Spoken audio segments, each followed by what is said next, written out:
Hanju ki jai Nitya Lila Pravishtam Vishnupad Ashtatara Shata Shishimar Bhakti Vedanta Narayan Gosai Maharaj Shri Gurudev ki jai Nitya Lila Pravishtam Vishnupad Ashtatara Shata Shishimar Shri Bhakti Vedanta Vaman Gosai Maharaj ki jai Nitya Lila Pravishtam Vishnupad Ashtatara Shata Shishimar Bhakti Vedanta Swami Maharaj Shri Prabhupada ki jai Nitya Pravishtam Vishnupad Ashatara Shatashmar Bhakti Pragyan Keshav Gosai Maharaj ki jai Nitya Pravishtam Vishnupad Ashatara Shatashmar Shila Bhakti Siddhanta Saraswati Gosai Prabhupada ki jai Nitya Pravishtam Nitil Pravishtam Vishnupad Shishimar Bhakti Vigyan Keshav Gosai Maharaj ki jai Nitil Pravishtam Vishnupad Ashatara Shatashmar Shila Bhakti Siddhanta Saraswati Gosai Prabhupada ki jai Nitil Pravishta Maha Bhagavat Shila Gorksharas Babaji Maharaj ki jai Nitil Pravishta Shila Satchid Ananda Bhakti Vinod Thakur ki jai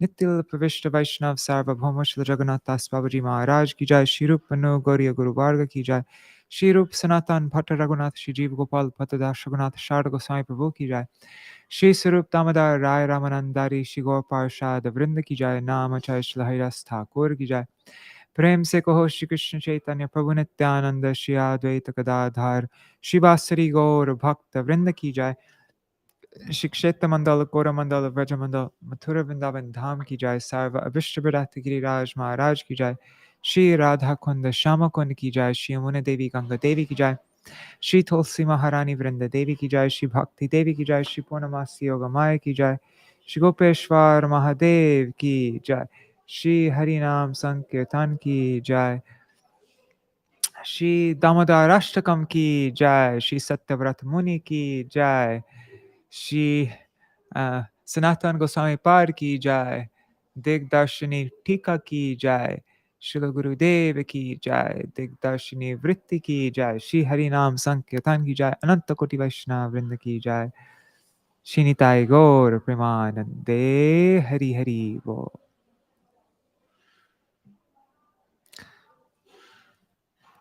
Haribo, Ganga Didi.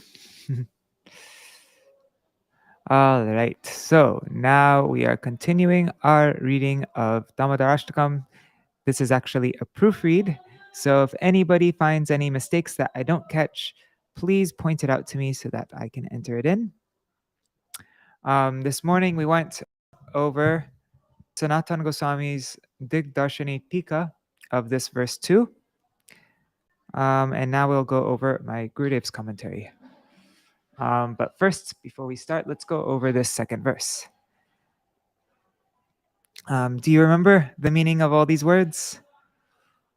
Rudantam means weeping, muho, incessantly. So rudantam muho, he's weeping incessantly. And with his karam bhoja yugmena, remember yugmam and yugmena here. See this yugmena, yugmam. These both mean like two. Both. It means both. So kara means hands, ambhoja means lotus. So with his two lotus-like hands, he mrijantam, he rubs. What does he rub? He rubs his netra yugmam, his two eyes. Netra means eyes. We see the word netra twice here also. See, there's netra and netra there. So Rudantam muhur, weeping incessantly. Netra yugmam mrijantam, rubbing his two eyes with his karam bhoja yugmena, with his two hands. Sa tanka netram, his eyes are showing, they are filled. Sa, they have atanka, means terror. He has terror in his eyes. He's yeah. And then muho swasa. So he's God, what's the word? Is it heaving? No, or like when you take big breaths in and out? That's swasa, taking big. So, and moho means incessantly, like repeatedly. And then the graiva, the necklace, which is stita, which is situated on his Trirekanka Kanta. His kanta, his neck, which has 3 rekas, which has 3 lines like an anka, like a conch shell. That graiva, it kampa, it also it trembles um, because of Krishna's swasa. Sorry. Okay, so that Damodar is bhakti bhadam. That Damodar is bound by bhakti. So muhu swasa, repeatedly um, heavy sobbing, repeatedly cry, like taking doing that. The kampa, the graiva kampas, the necklace trembles, which is situated on his Trirekanka Kanta Stita. Anyway, so I'm doing a really bad job at explaining this right now, but I'm kind of in a rush actually, so that's why. So let's read the translation. Seeing the stick in his mother's hand and fearful of being beaten, he is weeping incessantly and rubbing his eyes again and again with his 2 lotus-like hands. His eyes are extremely restless and filled with fear. Satanka. That's filled with fear. He takes heavy breaths again and again that cause the pearls and other ornaments around his neck, which is marked by 3 gracefully curving lines, to tremble. O Damodar, you have been bound by your mother's Vatsalya Bhakti. I offer my obeisances unto that Damodar. Oh, maybe uncle doesn't mean Kancha. Does uncle mean Kancha? Oh, okay. Sorry about that. What I said about uncle meaning. Okay, so it's he has his anka is marked with 3 reka, with 3 lines. Sorry, this word confused me. That's anyways, okay. Okay, so now here, okay, so we already went through the Dig-darśinī-vṛtti by Sanatana Goswami. Did we finish reading this? I'm sorry, my mind's really distracted right now. So, O Damodar, you have been bound by your mother's Vatsalya Bhakti. I offer my obeisances unto that Damodar.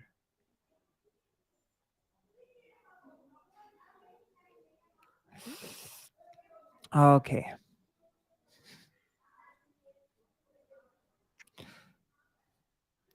Now we're reading the Dig-darśinī-vṛtti by my Śrīla Gurudeva. Let me just check the comments. Haribol, Rup Manjari Didi. Okay. And Champak Didi, Hare Krishna. Let me check the sound. Okay, all looks good.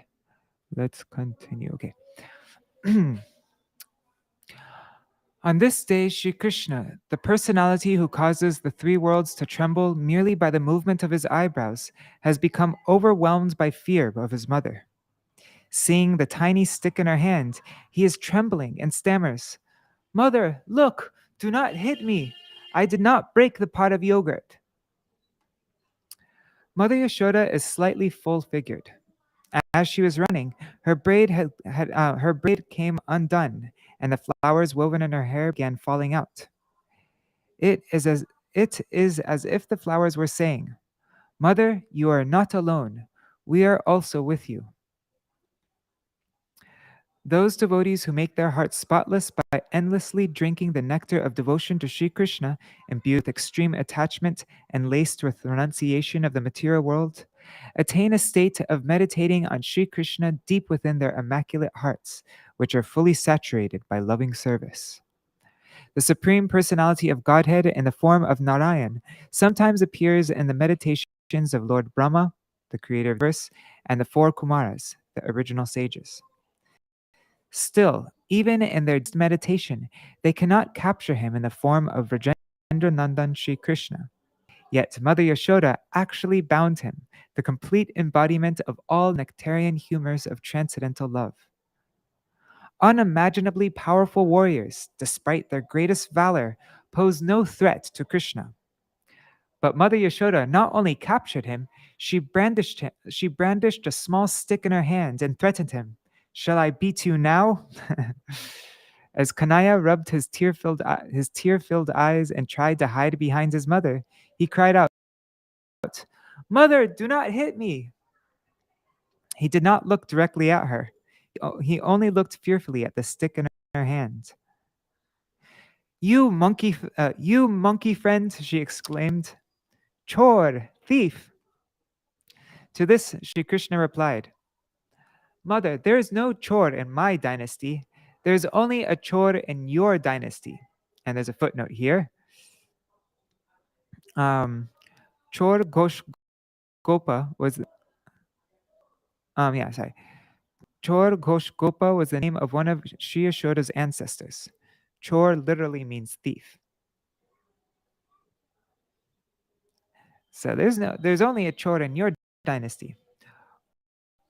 Oh, retorted, "If you did not steal the butter, then who is feeding the monkeys?" Krishna replied, "He who made the monkeys was feeding them." "Is that so?" she said. "Tell me frankly, who broke this pot?" "Look, mother, when you ran to save the milk, your large ankle bells hit the pot and it broke." "Then how did you get butter all over your face?" she asked. "Mother, the monkeys were eating the butter, so I was trying to scare them away. As they were running, they smeared butter all over my mouth." Hearing this exchange, all the gopis began to laugh. "I am not about to set you free so easily," Mother Yashoda said. "I am going to tie you up." Mother Yashoda's mood was grave. If I don't chastise him," she thought, "he'll become quite a troublemaker." With this in mind, to bind him. Although Shri Krishna started to cry, she did not let him go. She thought to herself, "I will keep him tied up for a while, and when I finish churning the yogurt, I will untie him and feed him butter and breast milk to calm him down." Mother Yashoda considered, Krishna is Kala. He is a cunning and mischievous thief, and his accomplice is Ulukala, this grinding mortar. Both deserve to be punished. I will tie them together in such a way that Krishna cannot untie himself from the mortar. Thinking thus, she proceeded to bind him. Tadhama badhyamanasya svarbhakasya kritagasa. This should be dvangulo nama bhutena sandadhe nyacha gopika. That's Srimad Bhagavatam 10:9-15. When Mother Yashoda tried to bind her mischievous child, the rope was 2 fingers too short, so she tied it to another rope. Oh, 1 second. 1 second. I just need to. Okay. She had removed the silk ribbon. She had removed the silk ribbon from her braid in order to bind Krishna with it. Other than the gold chain around his waist, Krishna was quite naked.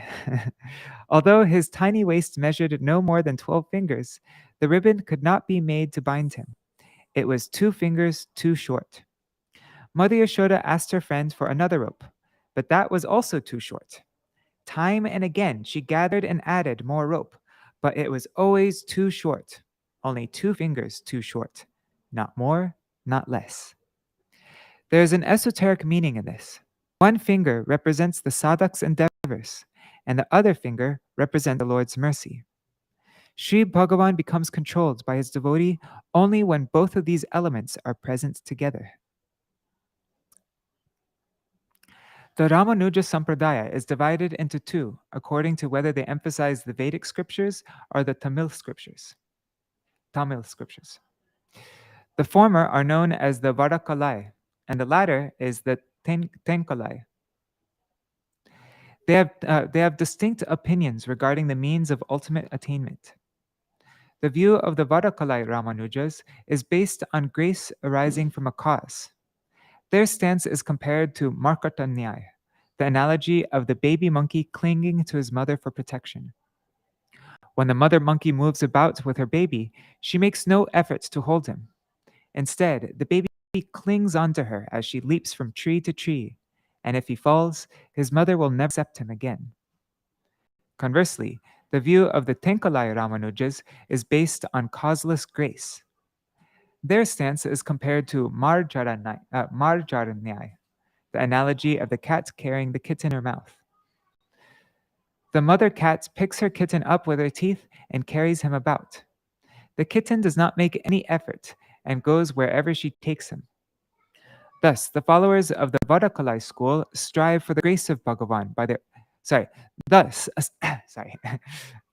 the followers of the Vadakalai school strive for the grace of Bhagavan by their own efforts, and conversely, the followers of the Tenkalai school rely solely on faith in the causeless grace of Bhagavan, considering their own endeavors ineffective. The Gaudiya Vaishnava school asserts that both views are necessary. The following analogy is given to illustrate this stance.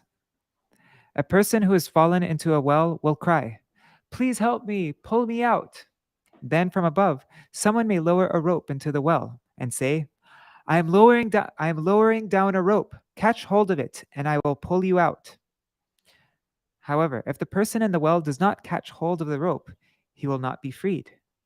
From his end, he must hold onto the rope, and from above, he must be pulled out.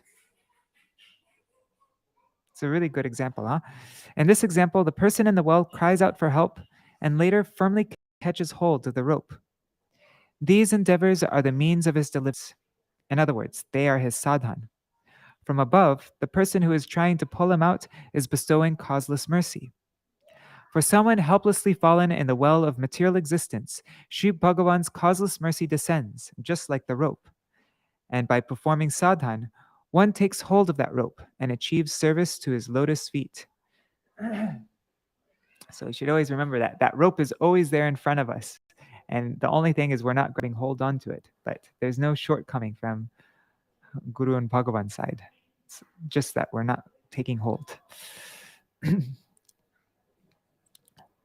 Mother Yashoda did not give up in her attempt to bind Krishna. She kept trying. All the gopis began to clap their hands and say, "Oh, mother, the Creator has not written on this baby's forehead that he'll be bound, so how can you tie him up?" Mother Yashoda felt ashamed. "This is so embarrassing," she thought. "I have not been able to bind the child that came from my own womb." Taking shelter of Bhagavan Sri Narayan, she silently began to pray. "Oh Narayan, please help me. If I cannot bind this boy today, it will be so shameful for me. Protect my honor." Her face had become reddish like the rising sun, and drops of perspiration had begun to roll down her face like pearls. Srimad Bhagavatam 10:9-18 describes this as follows. Swamato swinagatraya visrasta kabaraja drishtva parishramam Krishna kripayasit swabandhane. Sri Krishna saw that his mother's body had become drenched with perspiration. The garlands woven into her braid had fallen out, and she had become utterly exhausted. Seeing his mother's fatigue, little Sri Krishna compassionately allowed himself to be bound. Sadhaks should perform Dhan Bhajan with the same unwavering determination and hard endeavor. Then Sri Krishna's heart will melt, and he will be compelled to bestow his sublime devotional service upon them. Indeed, when Krishna saw his mother's firm resolve, his heart melted, and his topmost potency, his mercy, the totality of all his powers combined, then manifested as his bhakta vatsalyata, his affection for his devotees. At that very moment, his Aishwarya Shakti, his potency of supreme majesty, disappeared, and he allowed himself to be bound. Mother Yashoda made an intense endeavor with unflinching resolve. Following her example, sadhaks should try to melt Sri Krishna's heart, and by practicing devotional service that is imbued with characteristics like sincere loving emotions, bhav, great enthusiasm and anxiousness, utkanta, and a deep sense of closeness and relationship, sambandha, a feeling of possessiveness, mamata, an intense affection for him, vritti, they should compel him to engage them in loving service to him.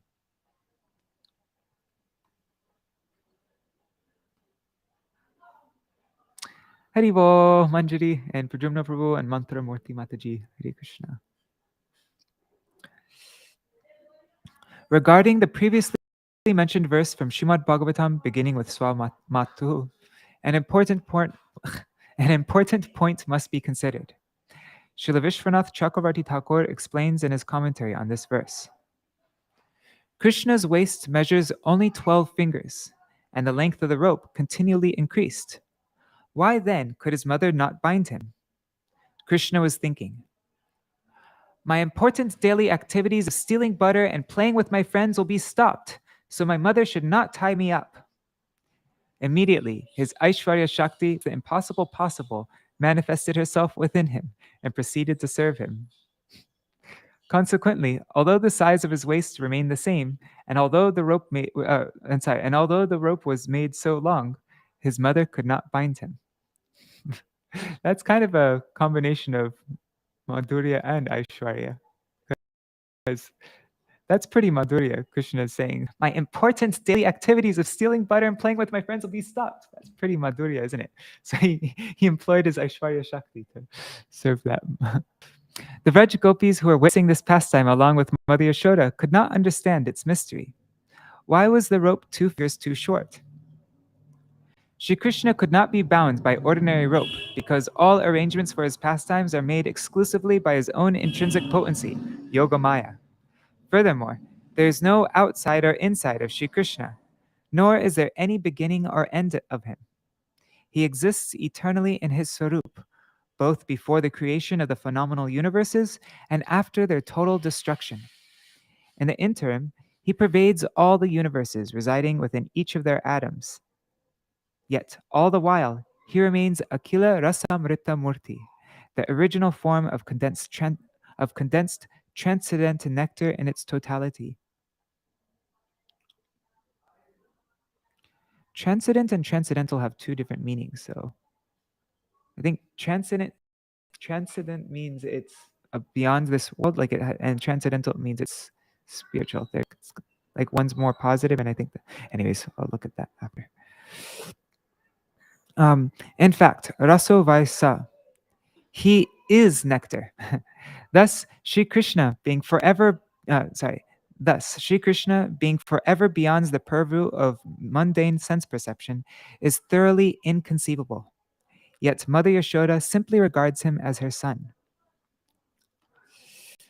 Thinking of him in that way, she behaves with him in such a natural and seemingly ordinary way that her relationship with him may even appear to be like a relationship from this world.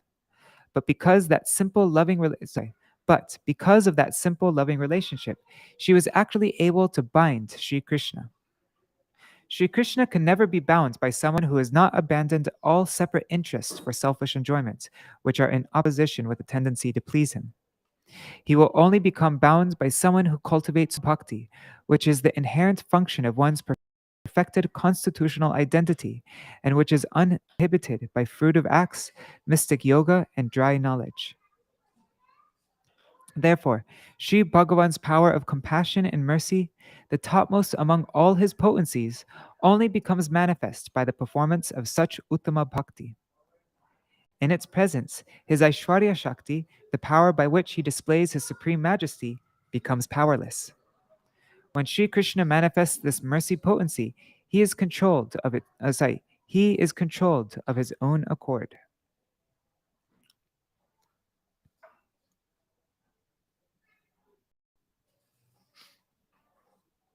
I'm just wondering if we got the wording okay here.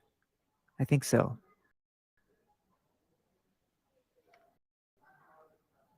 Okay. Wait, which is the Uttama Bhakti, which is the inherent function of one's perfected constitutional identity. I think that's okay. Okay, sorry. In their previous lives, Devaki and Vasudeva performed extremely severe penances, but even they could not bind Sri Krishna. And there's a footnote here. Um, I'm not sure. Yeah, I made a comment. I don't think this foot's necessary. Anyways, I'll just read it. Although Sri Krishna awarded them their desired benediction by becoming their son, he performed all of his sweet childhood pastimes and vraj away from their vision. When he returned to them in his later pastimes, his identity as the Supreme Lord was revealed. Okay, where was I? Okay, so even Devaki and Vasudev could not bind Krishna, even though they performed severe penances. So what then can be said of others who tried to bind them, who tried to bind him? He may willingly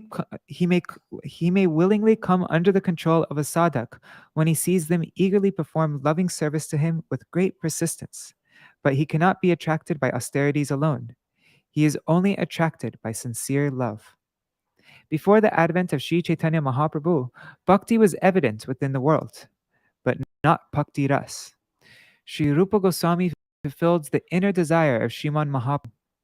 Within the sacred texts he compiled, especially Bhakti Rasamrita Sindhu and Sri Ujjvala Nilamani, he perfectly delineated the meaning of Bhakti Ras, describing all of its divisions and subdivisions in full detail. Sriman Mahaprabhu has propagated Bhakti Ras through his most confidential associates, Sri Sarup Damodar, Sri Rai Ramanda, Sri Rupa Goswami, Sri Sanatan Goswami, Sri Raghunath Das Goswami, Srila Vishwanath Chakravarti Thakur, Srila Bhakti Vinod Thakur, Srila Bhakti Siddhanta Saraswati Thakur, my own Srila Gurudev, Srila Bhakti Pragyan Keshav Goswami Maharaj, and others. Mother Yashoda wound the rope around Krishna's belly, tied him to the grinding mortar, and then went to churn the yogurt, her mind remaining on her son all the while. Just then, Dam, Sridam, Sudam, Madhumangal, and Krishna's other sakas arrived. Mother Rohini also returned to Nanda Bhavan from the house of Upananda, along with her son Sri Baladev Prabhu, who then entered the group of the sakas. When he saw that his little brother was tied up and that he was crying, he became furious. Tears mixed with black cosmetic ointment were streaming from Krishna's eyes. On one side, where the ointment had totally washed away, it looked like the clear river Ganga. And on the other, his tears were dark from mixing with the ointment. It looked like the blackish Yamuna. Thus the two rivers were cascading onto his chest. Enraged, Baladev Prabhu asked Kanaya and the Sakas, "Who bound him?" Baladev Prabhu thought, "Whoever has bound Kanaya, I will punish this very day." Then Madhumangal whispered into Baladev's ear, "It was Mother Yashoda who bound Krishna." As soon as he heard Mother Yashoda's name, he became silent. After a few moments, he tried to open the knot. However, he was unable to untie Mother Yashoda's strong knot. This is because the love of devotees in Vatsalya Ras, in parental love, is superior to the love of devotees in Sakhya Ras, friendship. Incidentally, had Baladev Prabhu been situated in his form as Ananga Manjari, wherein he is devoted to Krishna in the highest ras, Madhur Ras, conjugal love, he could have untied the knot. But although the Sakas kept working together to untie Krishna, they were not successful. Just seeing one thing. Okay. Sorry. Shri Krishna gradually stopped crying. Even he was unable to set himself free.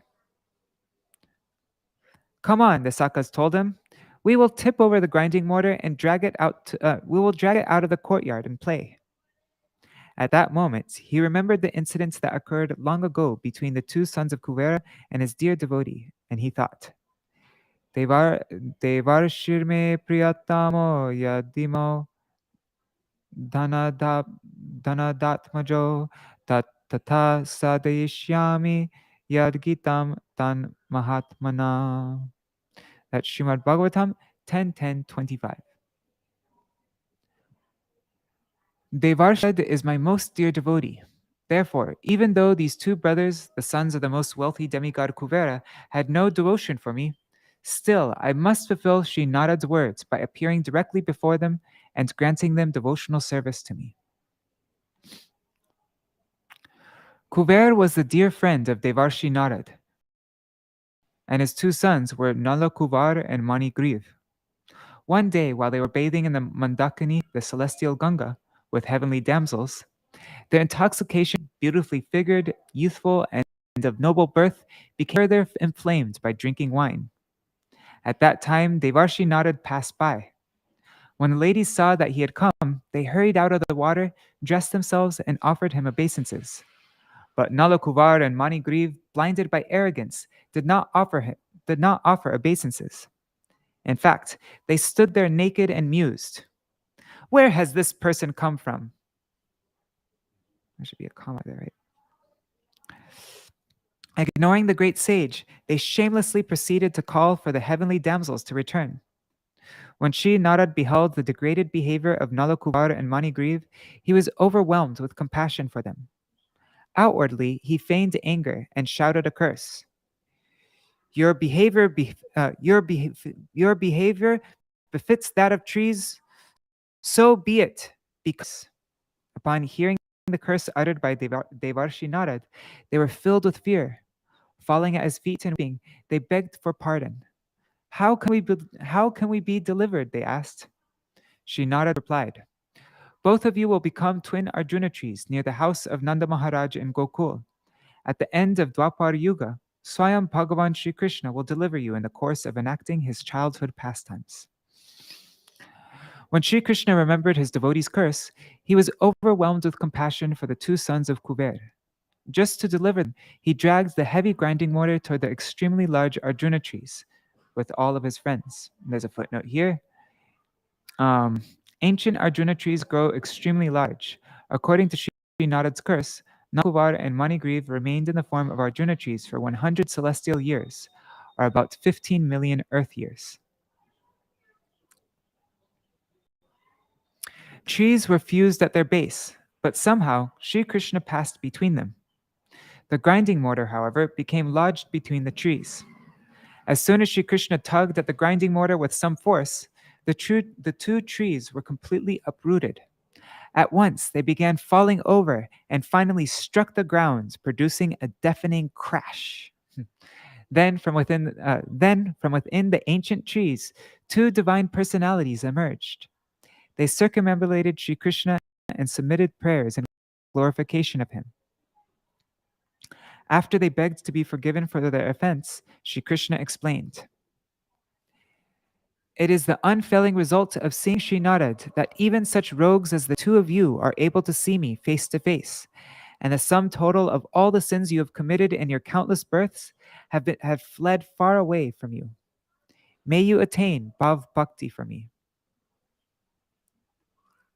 By Sri Krishna's causeless mercy, guided in Goloka Vrindavan from that point onward. They became the famous reciters Madhukanta and Snigdhakanta.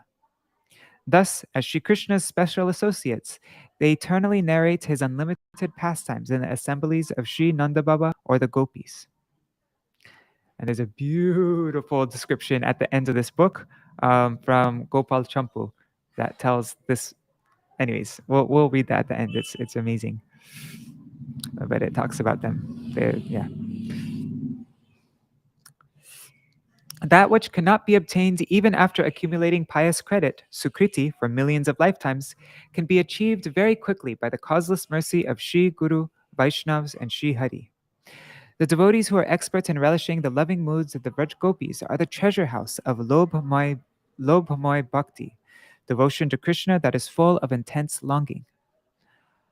Among them, some exemplify one's own desired mood and are affectionate towards oneself, Sajatya Snigdha.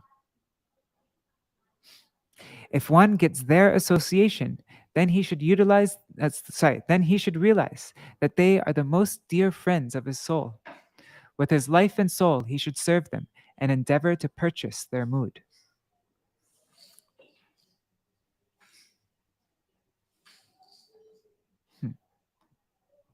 Interesting.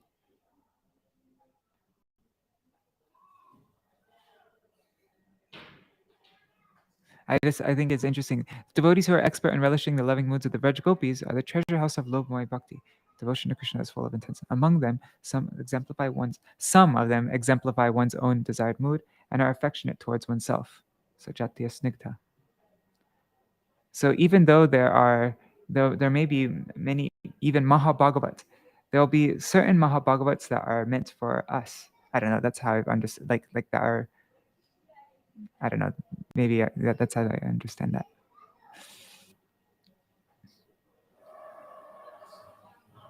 Even though, sorry, I need to explain that more. Anyways, let's just continue on. If one gets their association, he should realize that they are the most dear friends of his soul. With his life and soul, he should serve them and endeavor to purchase their mood. But how can such moods be attained? When a person hankers for the same relationship, the sambandha that these great Rasik devotees have with their Swamini, Shri Radha, and with her companions, and when he hankers to have the same deep possessiveness, the mamata for her, and the same intense inclination to serve her, the seva vasana, then he can attain these moods. Only then can one truly serve such Rasik personalities, and then is one's life successful. There is no other way.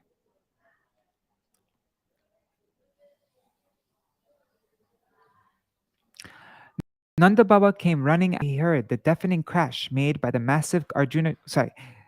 When he heard the deafening crash when the massive Arjuna trees fell. He saw Kanaya still tied up, standing between the fallen trees.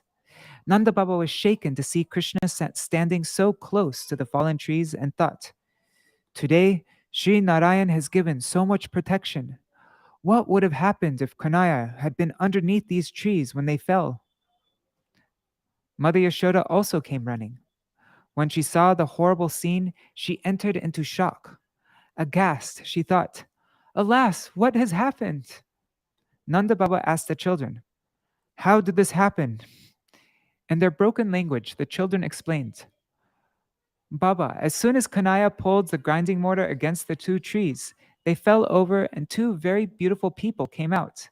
They looked like demigods. They folded their hands and offered prayers to Kanaya. Then they circumambulated him and went north." But Nanda Baba was not convinced.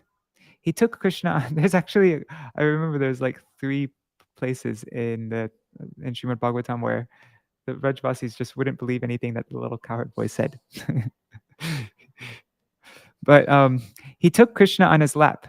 Krishna had been keeping silent till now.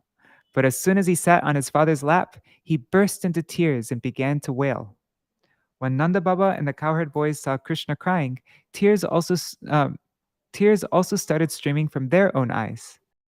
Nanda Baba pacified his darling son and untied the knot. The knot that bound Krishna was factually made of Vatsalya Ras, not rope. Consequently, only his associates in Vatsalya Ras or Madhur Ras, conjugal love, had the power to untie such a knot. Krishna's friends in Sakya Ras and his servants in Dasya Ras, or those situated in a passive or neutral relationship with him in Shantaras, could not have untied the knot tied by Mother Yashoda. Even within Vatsalya Ras, there is a gradation. The love of Mother Yashoda, who actually bound Krishna, is superior to the love of Nanda Baba, who released him. When Mother Yashoda saw what had happened to her Kanaya, she could not move. She simply stood there like a statue. She could not even cry. Nanda Baba made Kanaya a little peaceful and then gave him a sweet laddu from his cloth bag. Kanaya, he asked, "Tell me, who tied you up?" "Mother," Kanaya replied. Becoming silent, Nanda Baba then resolved to punish Mother Yashoda with the greatest punishment a loved one can give. For the entire remainder of the day, Nanda Baba did not speak a single word to her. In a grave mood, Krishna and Balaram in his arms and went to bathe in Brahmanda Ghat.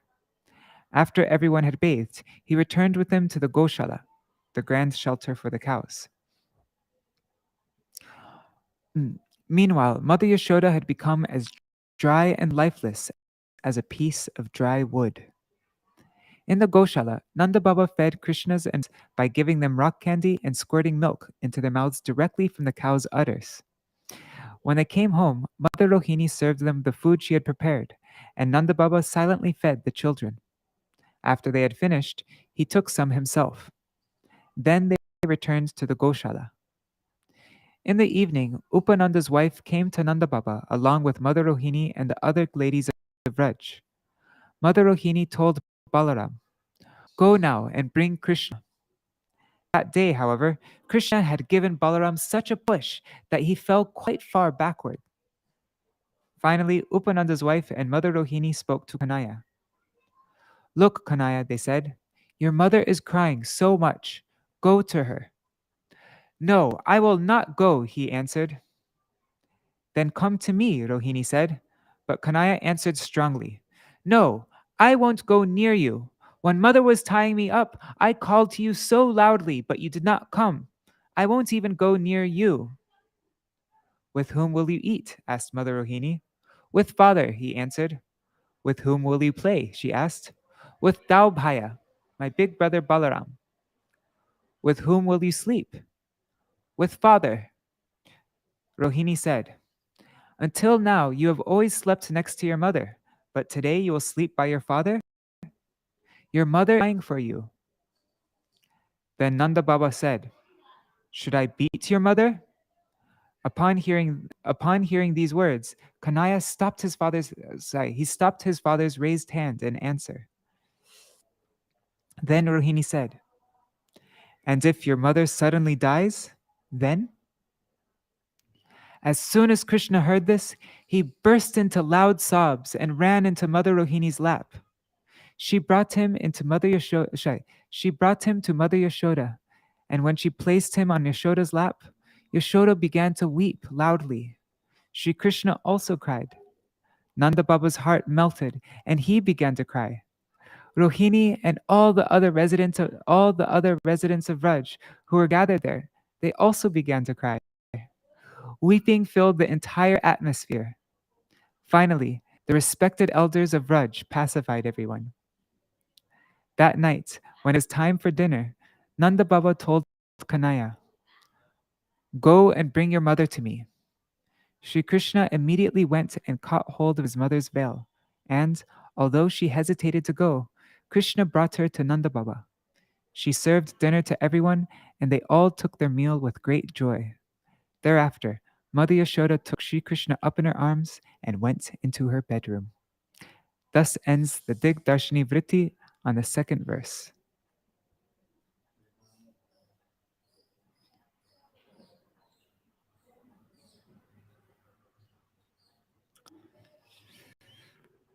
Jai Ho. All right, so I have a program to go to, so I'm going to end quickly. But we'll read verse 3, Srila Sanatana Goswami Pad's commentary tomorrow morning. Hare Krishna, Krishna Krishna, Hare Hare Hare Rama, Rama Rama, Hare Hare, Hare Krishna, Krishna Krishna, Hare Hare, Hare Rama, Hare Rama, Rama Rama, Hare Hare. Nitai Gaur Hari Bol, Hari Bol, Hari Bol, Nitai Gaur Hari Bol, Nitai Gaur Hari Bol, Hari Bol, Hari Bol, Nitai Gaur Hari Bol.